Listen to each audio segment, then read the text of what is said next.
ዩቲዩብ ቻናል ሂስትሪ ምንድነው? እንዴትስ ማስተካከል እንችላለን? ለሚለው ጥያቄ ዛሬ መልስ ይዤላችሁ መጥቻለሁ። ብዙዎቻችሁ በጠየቃችሁኝ መሰረት እንግዲህ የዩቲዩብ ቻናል ሂስትሪ እንዴት ቢውልድ እንደምታደርጉ በዛሬው ቪዲዮ አሳያችኋለሁ። ከዛ በፊት ግን ዩቲዩብ ቻናል ሂስትሪ ራሱ ምን ማለት ነው ወደሚለው እንሄዳለን። ቃሉ እንደሚነግረን እንግዲህ ዩቲዩብ ቻናል ሂስትሪ ማለት የዩቲዩባችን ታሪክ የሚቀመጥበት ቦታ ነው። ይህንም እንግዲህ ቀለል አድርጌ ሳስረዳችሁ ዩቲዩብ ላይ የምንሰራቸው ቪዲዮዎች፣ ላይቭ ስትሪሞች፣ የተለያዩ አይነት ፖስቶች እንዲሁም ደግሞ የኦዲየንስ ኢንጌጅመንታችን አንድ ላይ ተጠራቅሞ እንግዲህ ዩቲዩብ ቻናል ሂስትሪ ይባላል። ዩቲዩብ እንደሚለው እንግዲህ ዩቲዩብ ቻናል ሂስትሪያችሁን ቢውልድ ለማድረግ ቢያንስ ከ2 እስከ 3 ሳምንት ሊፈጅባችሁ ይችላል።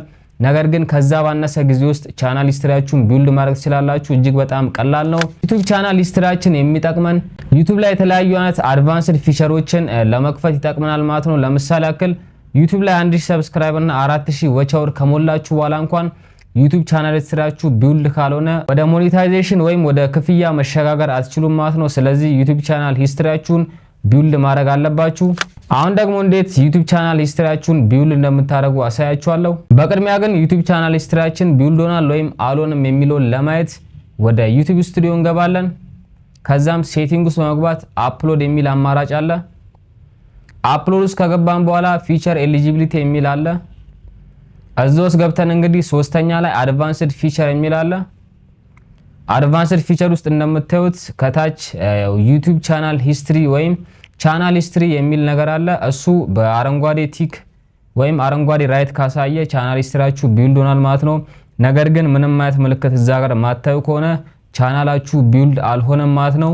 የቻናል ሂስትሪያችሁን ደግሞ ቢውልድ ለማድረግ ምን ያስፈልገናል ብላችሁ ከጠየቃችሁኝ እጅግ በጣም ቀላል ነው። ምንም አይነት ነገር አይጠበቅባችሁም። እንግዲህ ዩቲዩበርስ ከሆናችሁ ድረስ ዩቲዩብ ቻናል ሂስትሪያችሁን ቢውልድ ለማድረግ እናንተ እንኳን ሳታስቡት በቀላሉ ቻናል ሂስትሪያችሁን ቢውልድ እያደረጋችሁ ትሄዳላችሁ ማለት ነው።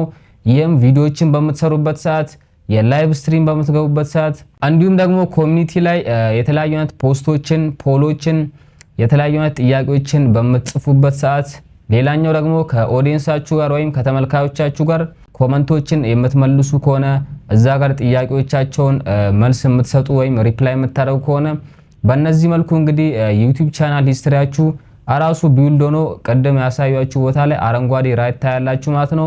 ከዛ በኋላ ምንም አይነት ነገር አያስፈልጋችሁም። አድቫንስድ ፊቸሮቹን እንዳለ ኦን ማድረግ አለባችሁ። ስለነዚህ አድቫንስድ ፊቸሮች ወይም ፊቸር ኤሊጂቢሊቲ ደግሞ ከዚህ በፊት ቪዲዮ ሰርቼ ነበር። ያንን ቪዲዮ ያላችሁ ሰዎች ካርድ ላይ ወይም ዲስክሪፕሽን ላይ አስቀምጥላችኋለሁ። ይህን ቪዲዮ በመመልከት እንግዲህ ስለ ፊቸር ኤሊጂቢሊቲ የተሻለ እውቀት ይኖራችኋል ብዬ ተስፋ አደርጋለሁ። እናም ዩቲዩብ ቻናላችሁን ክሬት አድርጋችሁ ቪዲዮ አፕሎድ ማድረግ ከጀመራችሁበት ቀን ጀምሮ ዩቲዩብ ቻናል ሂስትሪያችሁን ቢውልድ እያደረጋችሁ ወይም የዩቲዩብ ቻናል ታሪካችሁን እየገነባችሁ ትሄዳላችሁ ማለት ነው። እጅግ በጣም ቀላል ነገር ነው። ለጥያቄያችሁ መልስ እንዳገኛችሁ ተስፋ አደርጋለሁ። ሌላም ያልገባችሁ ከዩቲዩብ ጋር ተያያዥነት ያለው ጥያቄ ካላችሁ ሐሳባችሁን ኮሜንት ላይ አስቀምጡልኝ። በሌላ በተመሳሳይ ቪዲዮ እስከምንገናኝ ድረስ ሃስታ ላ ቪስታ